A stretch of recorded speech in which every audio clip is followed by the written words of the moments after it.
골로새서 2장 6절 7절. 제가 가진 성경은 신약 성경 325페이지가 됩니다.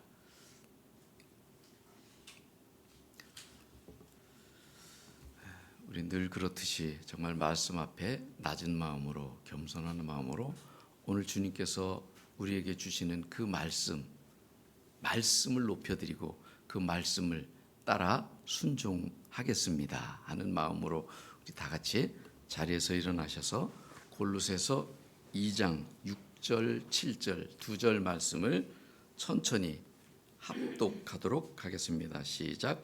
그러므로 너희가 그리스도 예수를 주로 쓰니 그 안에서 행하되 그 안에 뿌리를 박으며 세움을 받아 교훈을 받은 대로 믿음에 굳게 서서 감사함을 넘치게 하라. 7절만 다시 한번 읽습니다. 시작. 그 안에 뿌리를 박으며 세움을 받아 교훈을 받은 대로 믿음에 굳게 서서 감사함을 넘치게 하라. 아멘. 아멘. 자리에 앉으시면서 인사합니다. 하나님의 꿈은 우리의 비전입니다. 저와 여러분은 하나님의 꿈을 이루어가는 비전의 사람들인 줄로 믿습니다. 세월이 얼마나 빠른지 어느덧 2025년 그저께 시작한 것 같은데 절반이 훌쩍 지나갔고 7월도 지나가고 이제 8월을 맞이해서 달려가고 있습니다. 자, 여러분 지난 한 주간도 주님 안에서 평안하셨습니까? 오늘도 인생의 막간이 아닌 인생 최고의 절정, 이 귀하고 복된 예배의 자리에 나오신 여러분 한 분 한 분을 주님의 이름으로 환영하고 축복합니다. 축복합니다. 자, 여러분 믿는 사람과 믿지 않는 사람의 그 상황과 환경이 같을까요? 다를까요? 자, 가만히 생각해 보세요. 요즘처럼 경기가 안 좋을 때는 믿는 사람이라고 해서 사업 실패 안 하는 거 아닙니다. 또 믿는 사람이라고 해서 어떤 질병이나 암에 안 걸리는 거 아닙니다. 또 믿는 사람이라고 해서 직장 해고 당하지 않는 거 아닙니다. 믿는 사람이라고 교통사고 당하지 않는 것 아닙니다. 안 믿는 사람이 겪는 것, 우리 믿는 사람들도 대부분 똑같이 겪습니다. 그렇다면 믿는 사람과 믿지 않는 사람의 큰 차이가 과연 무엇일까요? 결론부터 말씀드리자면 어떠한 상황을 만나든지 그에 대한 어떤 상황을 만났을 때 그에 대한 반응이 다르다는 겁니다. 뭐가 다르다고요? 반응이 다르다는 거예요. 100%는 아니지만 일반적으로 어떤 어려운 일을 만나게 되면 믿지 않는 사람은 불평이나 원망으로 반응을 하지만 우리 믿는 사람들은 감사로 반응하는 분들이 많습니다. 무엇으로 반응한다고요? 감사로 반응하는 겁니다. 우리가 예수를 믿는 믿음의 표현이 뭐냐 하면 바로 감사하는 겁니다. 그래서 이 땅에 살아가면서 이런저런 우환질고를 겪기도 하지만 우리 믿는 자들은 믿음의 힘 때문에 감사로 반응하게 되는 것, 이것이 믿지 않는 사람과 믿는 사람의 큰 차이점이라고 말할 수 있습니다. 오늘 우리가 읽었던 이 골로새서 본문은 사도 바울이 감옥 생활을 하면서 골로새 교회를 향해서 편지를 쓴 것인데 그 편지 내용에 보면 그 강조하고 있는 내용이 뭐냐 하면 바로 감사하라는 겁니다. 자기는 감옥에 있으면서. 그것도 그냥 감사하는 것이 아니라 우리가 두 번 읽었던 7절 끝에 보면 넘치도록 감사하라는 거예요. 감사를 넘치게 하라는 겁니다. 자, 오늘은 감사는 은혜의 징검다리라는 제목으로 함께 은혜를 받으려 하는데 우리 제목을 한번 같이 읽어볼까요? 시작. 감사는 은혜의 징검다리. 맞습니다. 감사는 은혜의 징검다리입니다. 오늘도 말씀 듣는 가운데 여러분의 귀가 열리고 눈이 열려서 하나님께서 열어주시는 깨달음과 함께 위로와 회복과 도전의 은혜가 있기를 주님의 이름으로 축복합니다. 축복합니다. 자, 그러면 지금부터 감사의 속성을 네 가지의 관점으로 살펴보도록 하겠습니다. 자, 첫 번째 감사의 속성 첫 번째는 뭐냐 하면 넘겨주시고요. 감사의 속성 첫 번째는 뭐냐면 같이 읽어볼까요? 신앙이 성숙하면 어떤 상황에서도 감사한다라는 겁니다. 신앙이 성숙하면 어떤 상황에서도 감사하는 겁니다. 그렇습니다. 신앙이 성숙한 사람은 어떠한 상황을 만나도 감사하는 삶을 살아갑니다. 아까 찬양 인도하면서도 신랑 얘기하면서 감사 얘기했었는데, 여러분 신앙의 성숙도를 무엇으로 측정할 수 있느냐 하면 어떠한 어려운 상황을 만났을 때 감사를 하는가 보면 그분의 신앙의 성숙도를 가늠할 수가 있습니다. 믿음이 성숙한 사람은 주어진 환경이나 상황을 바라보기보다는 주님을 바라보기 때문에 어떤 어려운 상황에서도 감사로 반응을 보입니다. 골로새서 편지가, 우리가 오늘 읽었던 이 편지가 4장으로 되어 있는데 감사라고 하는 단어가 1장, 2장, 3장, 4장 각 장마다 곳곳에서 감사라는 단어가 나옵니다. 이 골로새서의 배경을 보면 앞에서 잠깐 언급한 것처럼 골로새서는 사도 바울의 옥중 서신입니다. 감옥에서 쓴 편지입니다. 이 골로새서를 포함해서 우리가 아는 것처럼 에베소서, 빌립보서, 그리고 빌레몬서, 지금 우리가 읽었던 이 골로새서, 이 네 권의 편지가 옥중 서신이라고 불러지게 되는데, 그런데 바울이 감옥에 한 번만 갇혔던 것이 아니라 여러 번 감옥에 갇혔었기 때문에, 그러면 이 네 권의 옥중 서신은 어떤 감옥에서 있을 때 쓰여졌을까? 그것까지는 아는 사람이 그렇게 많지 않아요. 이 네 권의 옥중 서신서는 언제 쓰여졌느냐 하면 사도 바울이 로마 감옥에 1차로 투옥되었을 때에 쓰여진 것인데, 그때가 대략 시기적으로 보면 AD 60년에서 62년경 정도였고, 그때 사도 바울의 나이는 60대 초반이었습니다. 사실 이때는 사도 바울의 사역으로 보면 1차 선교여행, 2차 선교여행, 3차 선교여행까지 다 마치고 난 후였고, 그 후에 예루살렘에 있다가 로마로 압송되어서 그 로마 감옥에서 투옥되었을 때 이 편지를 쓴 거죠. 여러분, 그때만 해도 나이가 60대라고 하면 굉장히 많은 나이입니다. 그러니까 그 노장의 사도가 차디찬 감옥에서 네 권의 서신서를 썼는데 구구절절 무엇에 대해서, 감사에 대해서 쓰고 있다는 것이 얼마나 감동이 되고 도전을 주는 편지인지 모릅니다. 1장에는 골로새 성도들에게 하나님의 기업을 얻게 하신 것에 감사하노라 하면서 그들을 흑암에서 건져내사 하나님의 나라로 옮기시고 그들에게 구속 곧 죄사함을 주신 하나님께 감사하라 라는 내용이고요. 2장에는 너희들이 그리스도를 주로 받았으니 그 안에서 행하고 그 안에서 뿌리를 내리고, 오늘 읽었던 말씀이죠. 세움을 입어 믿음에 굳게 서서, 어디에 굳게 서요? 믿음에 굳게 서서 감사함을 넘치게 하라라는 내용으로서 바로 오늘 본문 말씀입니다. 그런가 하면 3장에 가서는 그리스도의 평강이 너희 마음을 주장하기를 원한다. 또한 너희는 감사하는 자가 되라. 4장에 가서도 기도를 계속하고 기도에 감사함으로 깨어있으라 라는 내용을 쓰고 있습니다. 사도 바울은 자신은 감옥에 있으면서도 바깥에 있는 성도들에게 구구절절히 감사하라, 감사하라, 감사하라 라고 쓰고 있어요. 이런 것을 보면 정말 사도 바울의 그 영적 신앙 수준이 대단하다는 것을 느낄 수가 있습니다.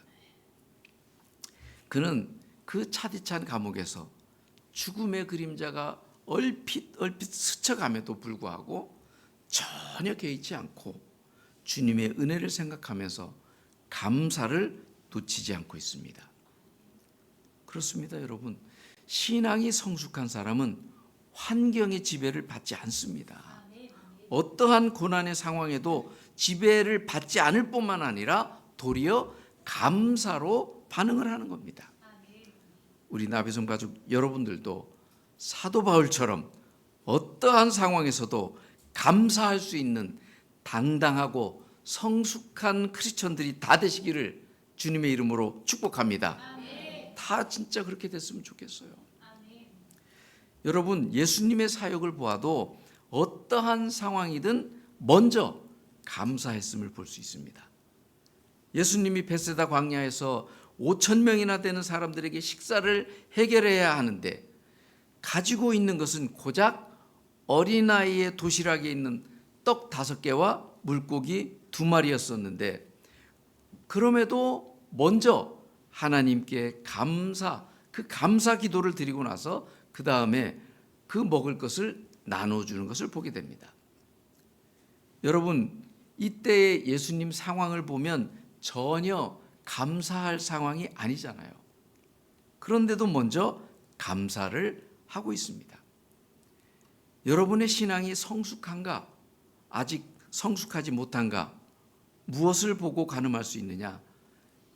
여러분의 감사의 정도를 보면 신앙의 성숙을 가늠해 볼 수 있습니다. 자, 두 번째, 신앙의 속성 두 번째를 보면 감사의 분량은 은혜의 척도다. 한번 같이 읽습니다. 시작. 감사의 분량은 은혜의 척도다. 아멘. 즉 내 영혼이 주님으로부터 받은 은혜가 얼마나 큰가에 따라서 감사의 분량도 달라지는 겁니다. 여러분, 감사거리가 많으면 그 사람이 감사를 많이 할까요? 그렇지 않아요. 우리가 가끔 TV에 나오는 분들 생각해 보세요. 우리가 볼 때는 저분보다 좋은 환경이 어디 있겠나? 저분처럼 자식들 잘된 사람이 또 어디 있겠나? 저분처럼 평생 먹고 살 것 걱정 안 하고 잘 사는 사람이 어디 있겠나? 하는 이런 분들, 우리가 보기에는 감사할 것밖에 없을 것 같은데 별로 감사하지 않습니다. 반면에 저분은 누가 봐도 감사할 조건이 하나도 없어. 아니 어떻게 어려워도 저렇게 어려울 수가 있을까 싶은데 오히려 감사하는 것을 또 보게 됩니다. 여러분, 감사는 환경에 따라 감사하는 것이 아닙니다. 하나님의 은혜를 받으면 내 형편, 내 상황에 관계없이 감사가 쏟아져 나오는 겁니다. 그래서 은혜의 척도가 감사의 척도가 되는 겁니다. 따라서 여러분, 은혜가 식어지면 감사도 식어지는 거예요. 내가 감사가 적어지고 있으면 은혜가 식어지고 있다는 겁니다.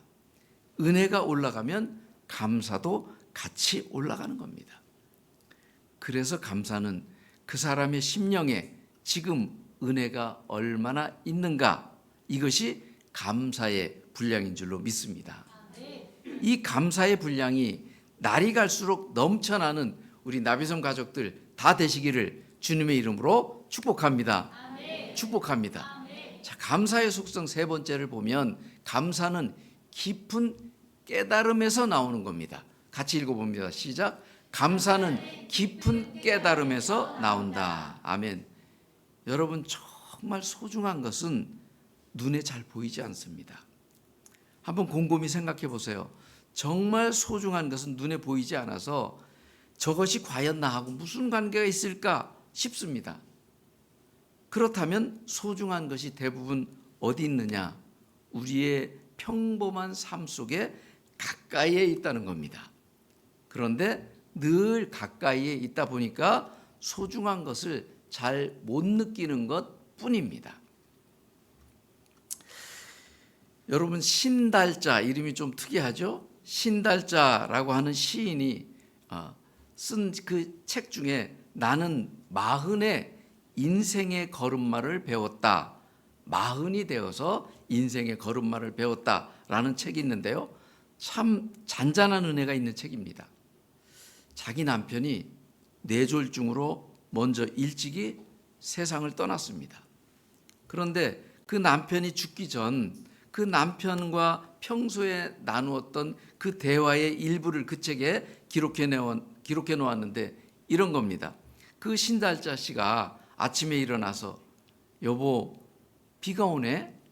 그러면 남편이 응 장만개비지 뭐. 그리고 또 그 다음날 여보 오늘 날씨가 많이 쌀쌀하네? 그러면 지난번 사두었던 그 양털조끼 좀 내줘. 이처럼 남편은 늘 초급적이고 기본적인 대화이지 어떤 깊이 있는 대화가 안 돼서 늘 불평을 했었는데 막상 남편이 세상을 떠나고 나니까 비가 와도 여보 오늘 비가 오네? 라고 말을 건넬 사람이 없고 또 날씨가 추워도 여보 날씨가 쌀쌀하네 하면 양털조끼 좀 내줘 라고 하는 그 초급적인 대화조차도 들을 수가 없더라는 거죠. 그래서 남편이 떠나고 나서야 그제서야 야 그래도 남편이 가까이 있을 때가 좋았구나 라고 깨달아지더라는 겁니다. 여러분 우리는 가까이에 있는 소중한 것을 대부분 당연시 여기고 소중한 줄을 모르고 감사하지 않아요. 아니 감사할 줄을 모릅니다. 그런데 야 그것이 소중한 것이었구나 은혜였구나 라고 언제 깨닫게 되느냐 당연하게 생각했던 것이 내 곁을 떠났을 때 사라졌을 때 그제서야 야 그것이 그렇게 귀한 것이었구나 라는 것을 깨닫게 됩니다. 실제로 그런 경험 여러분들도 많이 하지 않나요? 이처럼 우리는 항상 한 박자 늦게 깨닫게 될 때가 많다는 거예요. 한번 생각해 보세요. 여러분 이렇게 건강해서 교회에 나오실 때는 건강이 얼마나 소중한지를 잘 모르고 그냥 당연시 여기고 감사하지 않습니다. 그런데 건강을 잃어서 교회를 진짜 못 나올 정도가 되면 그 사람 소원이 뭐냐? 야, 교회에 내 발로 걸어 나가서 예배 한번 드려봤으면 소원이 없겠다. 그게 소원이에요. 여러분 코로나 3년을 통해서 이처럼 오늘날처럼 마음껏 모여서 예배 드리는 것이 얼마나 축복인지 그때 우리는 절실히 통감해 봤지 않습니까? 예배 드리고 싶을 때 교회 나와서 예배 드리는 것 복이었구나. 은혜였구나. 당연한 것이 아니었구나. 그때서야 깨닫게 되는 겁니다. 사회적 거리두기로 말미암아서 사람들을 만나고 대화하는 것조차 힘들었던 그 경험을 통해서 야, 이렇게 많은 사람이 모여서 예배하고 교제할 수 있는 것이 당연한 것이 아니라 은혜였구나. 소중한 것이었고 행복이었구나. 그제서야 우리는 깨닫게 되는 겁니다.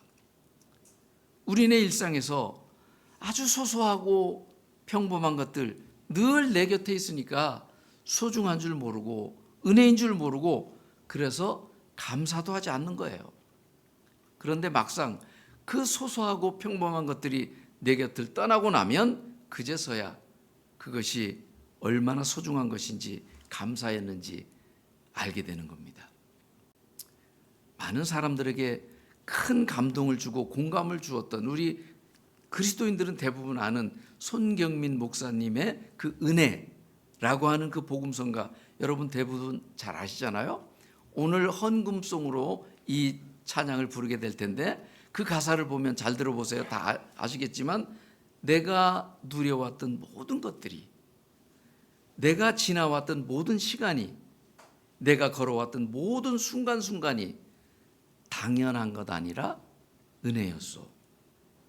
아침 해가 뜨고 저녁의 노을, 봄의 꽃향기와 가을의 열매, 변하는 계절의 모든 순간이 당연한 것 아니라 은혜였소. 모든 것이 은혜, 은혜, 한없는 은혜.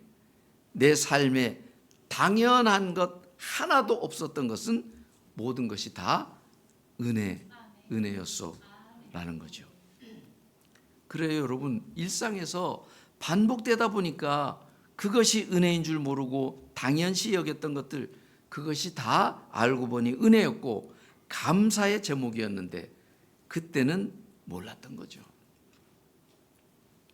여러분 생각해 보세요. 잠을 자고 아침에 일어나는 거 우리는 당연하게 여깁니다. 일어나서 걷게 되는 거 당연하게 여깁니다. 일어나서 호흡하는 거, 숨 쉬는 거 당연해요. 보고 듣고 말하는 거 당연하게 여겼습니다. 먹고 소화시키는 것도 당연하게 여깁니다. 그런데 여러분, 방금 말씀드린 것들 중에 딱 한 가지만 사라져도 삶이 무너집니다. 인생이 무너져요. 아침에 잠을 깼는데 못 일어난다고 생각해 보세요. 일어났는데 걷지 못한다고 생각해 보세요. 숨을 못 쉬겠는 거예요. 먹지를 못하겠는 겁니다. 먹은 것이 소화가 안 되는 거예요. 앞이 안 보여요. 소리가 안 들려요. 삶이 무너지는 겁니다. 일상에서 내가 누리고 있는 이 모든 것이 하나님이 나에게 주신 소중한 선물들인데, 무엇이라고요? 선물들인데 이런 것 하나만 없어도 내 인생이 다 무너지는데, 그제서야 왜 범사에 감사해라 했는지, 성경에서 범사에 감사하라 했던 이 성경 말씀이 구구절절 이해가 되는 겁니다. 그렇구나. 일상의 이 평범한 모든 것이 하나님의 특별한 선물이었구나. 이것을 내가 왜 몰랐지? 당연하게 여겼던 것이 떠나고 나면 그제서야 그것이 은혜였구나, 하나님의 특별한 선물이었구나 라고 깨닫게 되는 것이 우리들의 모습 아닌가요? 그러므로 여러분, 범사에 감사하라, 어떤 상황 속에서도 감사하라 라고 하는 주님의 말씀이 전혀 무리한 요구가 아닌 줄로 믿습니다. 당연한 겁니다. 그럼에도 불구하고 우리의 모습을 생각해 보면 지금까지 주신 하나님의 은혜에 대해서는 감사하지 못하고 그저 미래의 복을 달라고 주여 나를 축복해 주세요, 축복해 주세요, 끊임없이 축복만 요구합니다. 아니, 지금까지 베풀어 주신 은혜에는 전혀 감사하지 않고 있는데 어떻게 미래의 축복을 주실 수 있겠어요? 그러므로 미래의 축복을 달라고 기도하기 전에 이미 하나님께서 주신 그 은혜에 감사하는 것이 영적 성숙의 비결이다라는 것 명심하시기를 권면드립니다. 감사는요, 그것이 은혜였구나, 하나님의 선물이었구나 라는 그런 깨달음이 있을 때 가능한 것이지, 어떤 상황이나 환경 때문에 감사한 것은 잠시 있는 겁니다. 다시 말해서 감사는 은혜의 깨달음이지 환경이 아닙니다. 그러므로 은혜에 대한 자각, 즉 은혜에 대한 깨달음은 너무너무 귀한 겁니다. 이런 측면에서 우리가 어제 월상 예배에도 욥기 말씀을 봤는데 그 욥기를 묵상해 보면 참으로 새로운 깨달음을 우리가 깨닫게 되고 또 가슴에 와닿습니다. 어떤 깨달음이냐? 우리들은 하나님께 영광을 돌릴 때 내가 이렇게 되어야만 하나님께 영광이 된다라고 생각하는 아주 엉뚱한 공식을 우리가 가지고 있다는 겁니다. 한번 잘 들어보세요. 내가 잘 돼야 하나님께 영광을 돌릴 수 있어. 우리 자녀들이 잘 돼야만 하나님께 영광이야. 금메달을 따야만 하나님께 영광을 돌릴 수 있어. 이처럼 뭔가 잘 돼야만 하나님께 영광이라고 생각하는데 성경은 그렇게 말씀하지 않고 있다라는 겁니다. 욥기를 읽어보면 욥이 동방에서 가장 부자였잖아요. 그런데 어느 날 그가 그 많은 재물이 다 사라졌고 또 거지처럼 됐어요. 게다가 건강도 다 잃어버리고 또 정수리부터 이 발끝까지 그냥 진물이 나오고 기와장으로 몸을 벅벅 긁어야 되는 그런 신세가 됐습니다. 그 많던 종들도 다 죽었고 10명이나 되는 자식들도 다 죽었습니다. 이처럼 실패한 자리, 망한 자리, 무너진 자리, 건강을 잃어버린 자리에서 당연히 하나님을 원망할 법도 한데, 그런데 욥은 그런 실패한 자리, 건강을 잃은 자리, 망한 자리에서 조금도 요동치 않고 주신 자도 여호와시요 거두신 자도 여호와시니 내가 여호와를 찬양하리로다 라고 하면서 하나님께 감사하고 있습니다. 이런 장면들이 저를 깜짝깜짝 놀라게 하는 겁니다. 야, 어떻게 저런 상황 속에서도 원망하지 않을 수가 있지? 나라면 저런 상황 속에서도 하나님을 찬양할 수 있을까? 그런데 욥은 이런 상황에서도 욥기 23장 10절 말씀, 그러나 내가 가는 길을 그가 아시나니 그가 나를 단련하신 후에는 내가 순금같이 되어 나오리라 라고 고백하고 있습니다. 그렇게 망한 자리에서도 하나님께 감사하고 찬양하는 겁니다. 여러분, 우리 하나님은요, 우리가 실패한 그 자리에서도 여전히 변함없이 주님을 경배한다면 실패한 그때에도 하나님이 얼마나 영광을 받으시고 얼마나 그를 산제사로 받으시는지 모릅니다. 그런데 우리는 내가 잘 되어야만 하나님이 영광을 받으실 거다라고 생각하는데 아닙니다. 그렇지 않아요. 여러분이 혹 실패했더라도 어떻게 어렵게 되었더라도 또는 건강이 안 좋을 때에도 심지어는 여러분의 가정이 깨어진 그 자리에서도 그 속에서도 조금도 요동치 아니하고 주님을 바라본다면 저런 상황에서도 하나님께 찬양을 하는구나. 저런 상황에서도 감사하는구나. 야, 저 상황에서도 흔들리지 않는 저분이 믿는 하나님은 정말 대단하구나 라고 얼마든지 실패의 자리, 병든 자리, 망한 자리에서도 하나님께 영광을 돌릴 수 있는 그런 믿음이 있는 줄로 믿습니다. 이 시간 이후로는 그저 좀 잘 됐을 때만 하나님 감사합니다, 감사합니다 라고 하는 그 얕은 수준의 감사가 아닌 정말 욥과 같은 상황에서도 감사의 고백을 올려드릴 수 있는 수준 있는 감사의 삶으로 하나님께 영광을 올려드리는 저와 여러분들 다 되시기를 주님의 이름으로 축원합니다. 축원합니다. 마지막 네 번째, 감사의 속성 네 번째 같이 읽습니다. 시작. 감사하는 사람은 인생의 밝은 면을 볼 줄 아는 눈이 있다. 아멘. 감사하는 사람은요, 밝은 면을 볼 줄 아는 눈이 있습니다. 여러분, 감사하는 사람은 인생의 밝은 면을 보는 눈이 열려 있어요. 그렇기 때문에 감사하는 사람은 행복의 분량이 커질 수밖에 없는 겁니다. 그런데 마귀는 끊임없이 긍정의 밝은 면이 아닌 부정의 어두운 면을 보게 합니다. 하나님께서는 에덴 동산에 있는 모든 것을 아담과 하와에게 다 먹어라, 너 마음껏 먹어라, 딱 한 가지 선악을 알게 하는 그 과일만 먹지 말라라고 했죠. 100% 아니 딱 하나니까 99.999% 너 마음대로 다 먹으라고 했는데 딱 한 가지 먹지 말라고 했는데 마귀는 그 1%도 안 되는 딱 한 그루의 나무, 그 딱 한 가지 부정을 극대화시켜서 아담과 하와에게 넘어지게 만들었습니다. 이처럼 오늘도 사탄 마귀는 여러분의 가정이나 여러분에게, 여러분 자녀에게 없는 것 그 하나, 부족한 것 그 하나에 집중하게 만들어서 계속 불평하게 만들고 원망하게 만들어서 행복을 빼앗아갑니다. 만족을 빼앗아가는 거예요.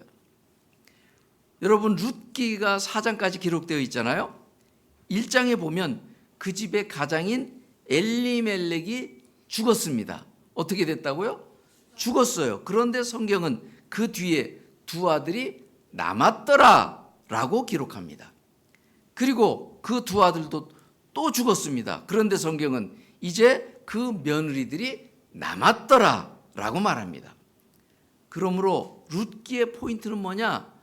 그 집에 가장이 죽고 두 아들이 다 죽었는데도 그 죽은 것에 초점을 맞추는 것이 아니라 남아있는 것에 초점을 두어서 남았더라 라고 말씀하고 있는 겁니다.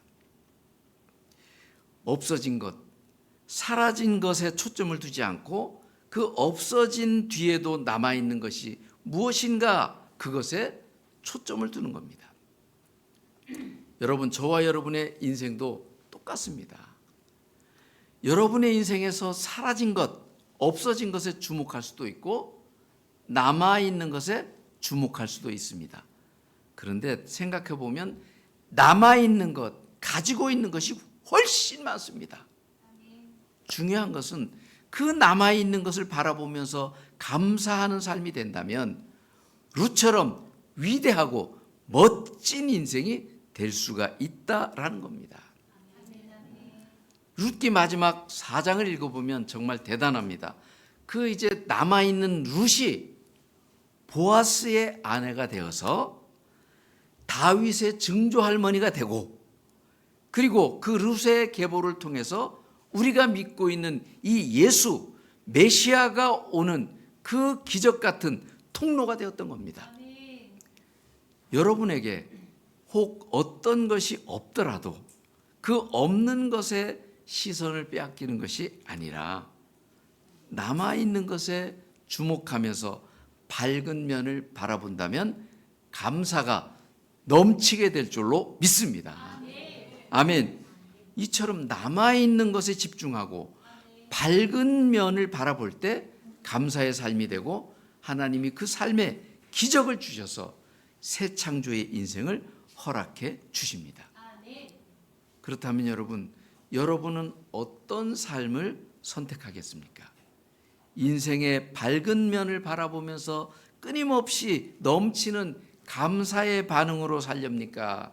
아니면 없는 것 한 가지 때문에 계속해서 원망하고 불평하면서 불행한 삶을 사시겠습니까? 그 선택은 오롯이 여러분 각자의 몫입니다. 여러분 자신에게 달려 있습니다. 끝으로 신앙의 속성, 우리가 4가지 쭉 보았는데 이것을 다시 한번 보면서 마무리하도록 합니다. 감사의 속성 첫 번째는 신앙이 성숙하면 어떤 상황에서도 감사한다. 두 번째, 감사의 분량은 은혜의 척도다. 감사는 세 번째, 깊은 깨달음에서 나온다. 네 번째, 감사하는 사람은 인생의 밝은 면을 볼 줄 아는 눈이 있다. 아멘. 그런데 여러분, 이 말씀을 한마디로 요약한다면 어떻게 정리가 할 수 있을까요? 어떻게 정리를 할 수 있을까요? 그것이 바로 오늘 설교 제목, 감사는 은혜의 징검다리라고 할 수가 있는 겁니다. 결론적으로 감사가 넘칠수록 주님의 은혜도 넘쳐나게 되는 겁니다. 모쪼록 우리 나비섬 가족 여러분들 모두가 이 감사의 속성들을 꼭 명심하시고 더 나아가서 꼭 실천하셔서 여러분의 삶 속에 감사가 넘쳐나고 날이 갈수록 더 큰 주님의 은혜를 경험하고 누리는 복된 삶이 다 되시기를 주님의 이름으로 축복합니다. 축복합니다. 자, 우리가 오늘 이 감사는 은혜의 징검다리다라는 말씀을 들었는데 다시 한번 이 말씀들을, 그 감사의 속성을 다시 한번 되새겨 보면서 주님 앞에 지금까지 저의 삶이 이랬는데 앞으로는 정말 오늘 들었던 말씀처럼 감사하며 살겠습니다. 은혜를 되새겨 보겠습니다. 모든 것이 은혜임을 고백하겠습니다 하는 그런 마음의 결단을 주님 앞에 올려드리는 그 다짐의 시간이 되었으면 좋겠습니다. 우리 같이 기도하도록 합니다.